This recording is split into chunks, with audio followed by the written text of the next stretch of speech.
welcome to Masters in Motion. I'm your proud host, Christine Dalgleish, and we are here on the beautiful traditional territory of the Clately Tenay. Masters in Motion is about seniors in sports.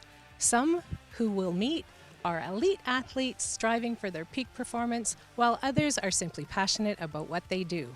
And right now, we're going to show you how it's done. We're here at the Caledonia Nordic Ski Club, and we are speaking to a wonderful, long-time avid skier, and his name is Lauri Karjaluoto. And wait, folks, I'm going to try to say it properly for you, Lauri. Lauri Karjaluoto. That is very good. Oh, good. I'm so happy. I'm so happy. I would have thought you were Finn.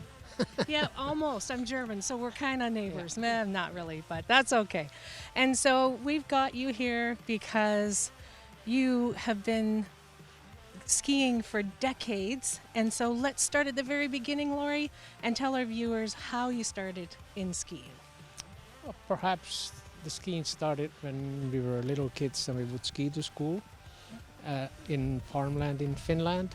And that's the time you pick up the technique. Nobody tells you how to ski. You just go and ski and made ski jumps and broke some skis and we had races in the schools. And then I went to trade school and we had races there and I kind of got a little bit hooked on. I felt that I had a little bit of endurance gift, and then when I came over to Vancouver, would start skiing there in Mount Seymour, Manning Park and Whistler, and then moved to Prince George because of the skiing, really. And I never looked back. The club in Prince George and the competition and all the years, like I've competed between 45 and 50 years. And I don't enjoy competing anymore. I ski a lot bit now, but it's not something I enjoy. I just go and ski. And it's just for fun now. Can we talk a little bit about your competitive years? Because there are quite a few. You've competed in BC, in Canada, and in the world. Well, I have. I was fortunate enough. I was in the relay teams in our club level that we won Canadian championships. Twice I was in a team and then medaled. I personally, my best Canadian championships in a senior level were third place. I placed twice. But then when I got older and went to the Masters, Canadian Masters Championships, quite a few places, Canmore and so on. And I did good. I think I mostly won. It sounds bragging, but I was doing pretty good. Then I went to World Masters in Canmore, and I was 50 years old. So I trained for that for a couple of years, and I put in like 400 plus hours a year for training. So I was focused, and then with that, so I got really good results. I got second and third in there. So, and then I skied more in a different lobbits. I've skied hundreds of lobbits. I think if I was to count them, I would never know. But it's just been lots of fun, and Prince George, the skiing has just gotten better every year. I mean, the Otway Nordic Center. When I come skiing here, I often wonder because we don't have a lot of crowds ever, and our son lives in Vancouver. We go to Cyprus, and it's a nightmare. It's just horrible. So I'm saying that, how can anybody ski in a place like that? We're here many times when you go to the upper, further, steeper hill trails. There's really nobody around, and you just look at the nature, and you might see a moose here and there, and that's just great. And as long as you're functional, you don't have any body issues, and I'm very fortunate and lucky that I can still do all of this stuff, and I just hope that I can keep on doing. Absolutely. And so I'm going to have to backtrack a little bit because I don't know what a loppet is, and maybe our viewers don't know either. So can you explain what that is? Well, ski loppet is the marathon distance. They set up number distance. The one we had here just probably 3 weeks ago, it was called Rivers Loppet. It's one of the Loppet series that they run in BC. It's a mass start, and the longest distance was a 30 kilometer here. we went 2 times the 15-kilometer loop, which covers the outside perimeter of the course. So the lobbits are called, ski lobbits are called at the marathon ski distances, and the longest distances are 50-kilometer ones that I have skied, and 100-mile, and then Smithers had a 51-kilometer. That was the longest in the province. So those are the lobbits, and the fame of those, or the popularity, is diminished. It's kind of dwindling off. I guess people do it so many times, they want to do something different. And so it's a lot of them are like me, people that don't want to compete. And I kind of tapered down competing when I turned 65. And then after that, I've done Iceman a couple of times. I did Iceman when I was 70. And but that just, you have to train for a number of different events. Swimming is one, and running is one, and yeah.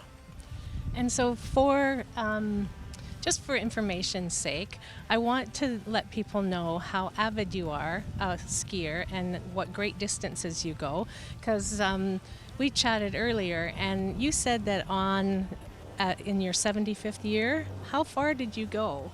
It was 76 kilometers. That's right. Yeah. In one go, people. One Well, one day. That's not, yeah, one day, but it wasn't. We actually skied like at 3.5 hours. Yep. Then we stopped and had something to eat, and then continued on. But it was also ideal conditions, so it really wasn't that hard.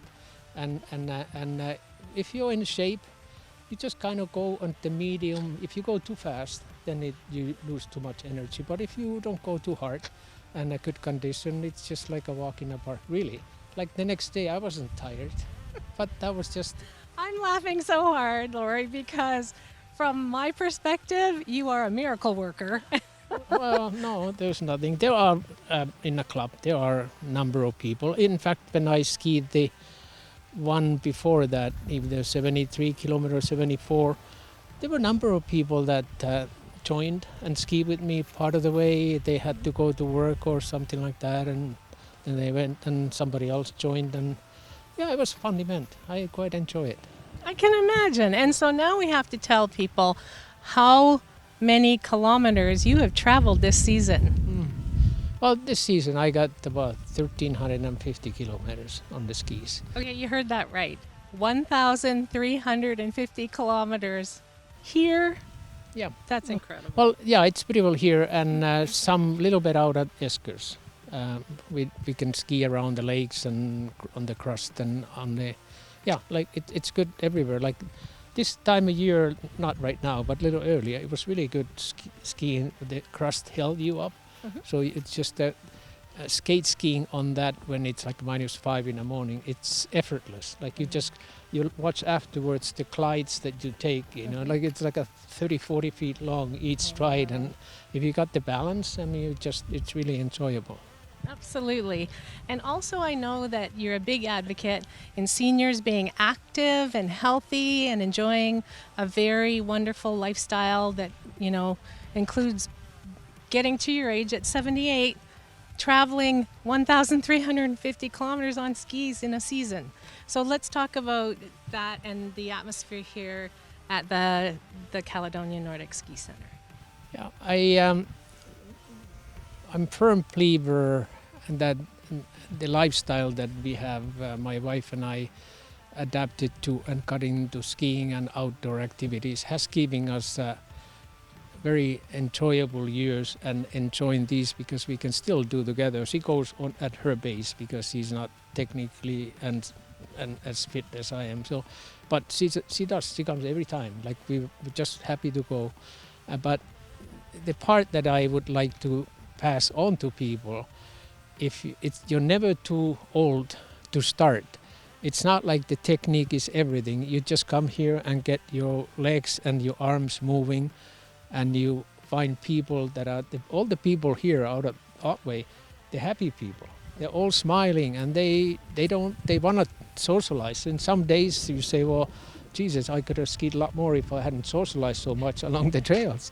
And that's just the way it is. Like we have so many sunny days, and I don't come here anymore when it's colder than -20 because I don't enjoy it. The ice dry up and the glide is not as good. But this -10, -15, everything is just perfect, yeah. And so -20 is okay for you to ski, Lauri. But in your heyday, how cold would it get when you were out here?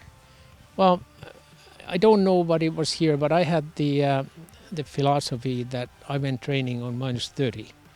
And there were some ski races which they don't run anymore because they claim athletes get this sort of a form of asthma, which is scar tissue in your lungs when they train too hard on too cold of temperatures. I don't have that issue, but I know a number of people that competed a lot that they do have asthma part of that one. But I've never damaged anything. I've skied I skied races that they actually on -30 temperature. And I remember one event which is kind of unique, the lycra suits that you wear. One race in Talkwa or close to Smithers. We started and it was so cold when you sweat, then you stretch the lycra and it actually froze on you, so it was baggy when you kind of stretch back. And I've never ever seen that since then. So that was it stuck to my mind. Yeah, it would stick in my mind too, but of course I wouldn't be so bold as to ski in -30. I'm a bit of a... Well, and it's not necessarily, but it's kind of like your mindset. Once you motions, like your mind, you kind of forget the temperatures and the competition. You want to beat the guy in front of you if you can, and that just... they were in that race in Smithers. There were people pulled out of the race because they had their earlobes bare and they were frozen and they wouldn't let them go on. So that kind of stuff. And that's not healthy. So I think now if it's -18 or -20 is the limit for the younger generation that they won't race races anymore. So, yeah. So. Well, thank you so much, Lauri. We've learned so much from you, and congratulations on your 1,350 kilometers this season. And thanks very much for your time. Well, there's been actually, this wasn't the most. A couple of years ago, I think it was, we had a really good season, so I skied 1,800 that year. So it just, depending on the conditions and how much cold temperatures you get, but it was good. I think last year was about the same as this year. So. Wonderful. Thank you so much. You're welcome. I hope you've enjoyed this episode of Masters in Motion, and maybe, just maybe, it's inspired you to move a little too. We'll see you next time.